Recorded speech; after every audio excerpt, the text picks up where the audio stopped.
আশিক চৌধুরীর থেকেও মেধাবী যে 5 দেশপ্রেমিককে দেশে ফেরালে বদলে যাবে বাংলাদেশ। দেখুন কারা তারা। বেশ কিছুদিন ধরে বিডার চেয়ারম্যান আশিক চৌধুরীকে নিয়ে তুমুল আলোচনা চলছে, যিনি ডক্টর ইউনূসের ডাকে সিঙ্গাপুরের বিলাসী জীবন ছেড়ে মাতৃভূমির টানে দেশে ফিরে এসেছেন। তারপর থেকে তিনি কতটা দুর্দান্ত কাজ করছেন সেটা তো কারোরই অজানা নয়। তবে কেবল একজন আশিক চৌধুরীই নন, তার মতো সৎ, যোগ্য, দক্ষ আরো বেশ কিছু যোগ্য আশিক চৌধুরী এখনো বিলেতে পড়ে আছেন। ডক্টর ইউনূস একটি ডাক দিলে তারাও দেশে ফিরে আসতে পারেন, আর দেশের জন্য তাদের ফেরানো উচিত। চলুন একে একে তেমনি 5 জন সম্পর্কে জেনে নেই। নাম্বার 1, পিনাকি ভট্টাচার্য। সকলের প্রিয় রাজনীতি বিশ্লেষক পিনাকি ভট্টাচার্য, যিনি উচিত কথা বলতে আওয়ামী লীগ, বিএনপি কাউকে ছাড় দেন না, জামাতকেও না। এমনকি কেবলমাত্র তার কথায় এই সরকারের স্বরাষ্ট্র উপদেষ্টা নিজেকে পুরোপুরি বদলে ফেলেছেন।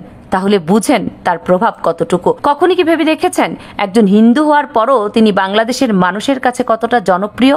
সোশ্যাল মিডিয়ায় একটি বাংলাদেশে এমন কোনো আলেম নেই যিনি তার ভিডিও দেখেন না। এর পেছনের কারণ তার দেশপ্রেম। এখানে ধর্মটা মুখ্য কোনো ব্যাপার নয়। আর পিনাকি যেহেতু একজন সত্যিকারের দেশপ্রেমিক, সেহেতু তাকেও দেশে ফেরানো উচিত। দেশে ফিরে তাকে কোনো বড় দায়িত্ব দেওয়া হলে আশিক চৌধুরীর মতোই সামলাতে পারবেন। জানিয়ে রাখি, পিনাকি ভট্টাচার্য 1967 সালে জন্মগ্রহণ করেন। তিনি বগুড়া জেলা স্কুলের শিক্ষক শ্যামল ভট্টাচার্যের বড় ছেলে। চিকিৎসা বিদ্যায় পড়াশোনা করলেও বর্তমানে তিনি এই পেশায় যুক্ত নন। তিনি ফ্রান্সে আছেন এবং সেখানে পিএইচডি করছেন। পিনাকি আমেরিকান ইন্টারন্যাশনাল ইউনিভার্সিটি বাংলাদেশের একজন অতিথি শিক্ষক। সেখানে তিনি এনভায়রনমেন্টাল টক্সিকোলজি পড়াতেন।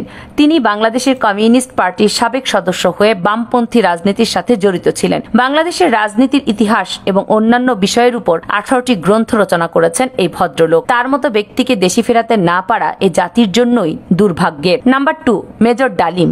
পুরনো দেশপ্রেমিকের মধ্যে জনাব মেজর ডালিম অন্যতম একজন। তাকে দেশে ফেরাতে পারলে নিশ্চিতভাবে জাতির কল্যাণ হতে পারে। সপরিবারে মুজিব 50 বছর পর কয়েক মাস আগে তিনি প্রকাশ্যে আসেন। যদিও সাংবাদিক ইলিয়াস হোসেনের সেই লাইভে তিনি দেশে ফেরার বিষয়ে সরাসরি কিছু বলেননি, তবে পরে ইউটিউবে এক ভিডিওতে পিনাকি ভট্টাচার্য মেজর ডালিমের দেশে ফেরার বিষয়ে কথা বলেন। তিনি বলেন, আমাকে সুইডেনের বড় ভাই, যিনি মেজর ডালিমের শিষ্য, তিনি বলেছেন মেজর ডালিমকে তো দেশে আনা দরকার। মেজর ডালিম অবশ্যই দেশে আসবেন। আমাদের দেশের নতুন সংবিধান লিখলে 15ই আগস্টকে বিপ্লবী অভ্যুত্থানের মর্যাদা দেব।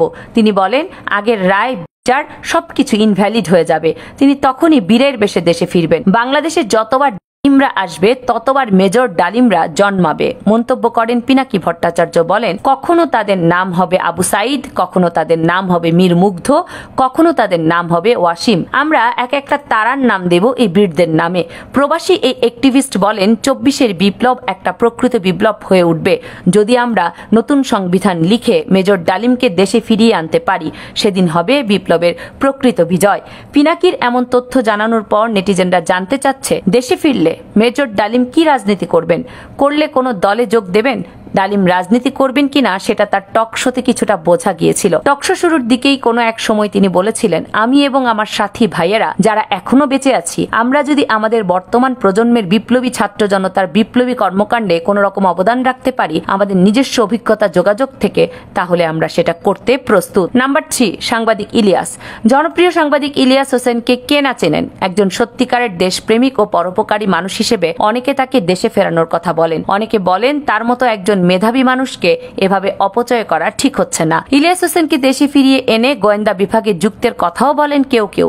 তাদের দাবি, এই সেক্টরে ইলিয়াস হোসেন দারুণ কাজ করে দেখাতে পারবেন। জানিয়ে রাখি, ইলিয়াস হোসেন বাংলাদেশে বসবাসরত অবস্থায় 21 টিভিতে কর্মরত ছিলেন। তিনি 21 টিভির অপরাধ বিষয়ক অনুসন্ধানীমূলক জনপ্রিয় অনুষ্ঠান 21-এর চোখ পরিচালনা করতেন। এর আগে তিনি সর্বপ্রথম আলোচনায় আসেন 2014 সালের নির্বাচনের সময়। সে সময় একটি ফুটেজ থেকে দেখা যায় তিনি একজন জাল ভোটারকে আটক করেছেন। অনেকটা পুলিশের মতোই মাইক্রোফোন হাতে এই জাল ভোটারকে আটক করেন। এরপরও দেখা যায় পুলিশ তাকে কিছুই বলছে না। মূলত এই ভিডিও ভাইরাল হলে প্রশ্নের মুখে পড়ে আওয়ামী লীগের নির্বাচন ব্যবস্থা। এরপর থেকে সরকারের নজরে পড়ে যায় সে। এরপর 21 টিভির মালিকানা পরিবর্তন হয়, চাকরি হারান তিনি।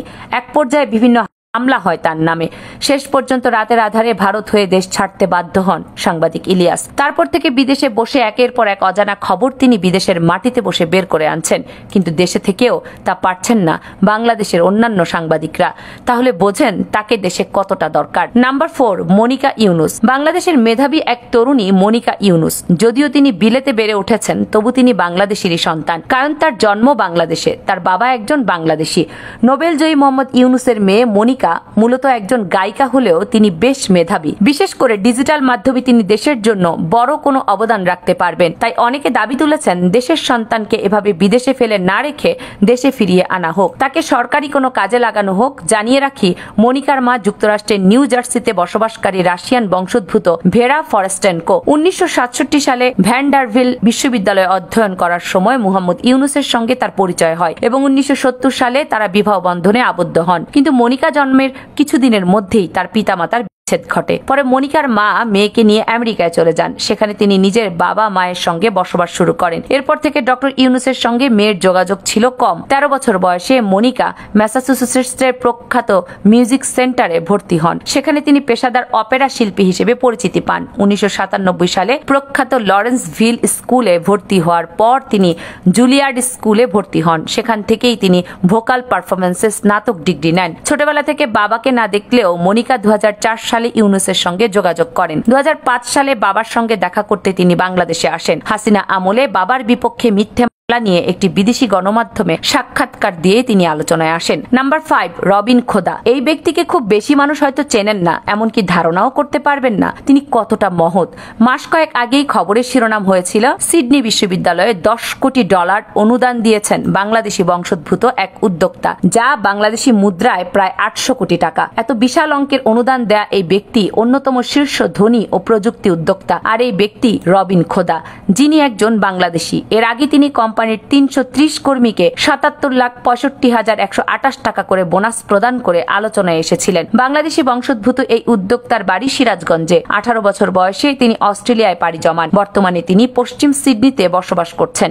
2017 সালে এয়ার ট্যাঙ্ক নামে একটি ডাটা সেন্টার প্রতিষ্ঠা করেন তিনি। তাহলে বোঝেন তার মতো উদ্যোক্তার ঠিক কতটা প্রয়োজন দেশে। এদের বাইরে আরো অনেক বাংলাদেশি নিজ দেশে যথেষ্ট সুযোগ ও সম্মানের অভাবে বিলেতে দুর্দান্ত কাজ করছেন। এতদিন হাসিনার কারণে হয়তো দেশে ফেরেননি, এখন ইউনুস সাহেব ডাকলে কেউ না করতে পারবেন বলে মনে হয় না। তাহলে দেশ ও জাতির কল্যাণের কথা বিবেচনা করে ডক্টর ইউনুসের উচিত নয় কি তাদের দেশে ফেরানো?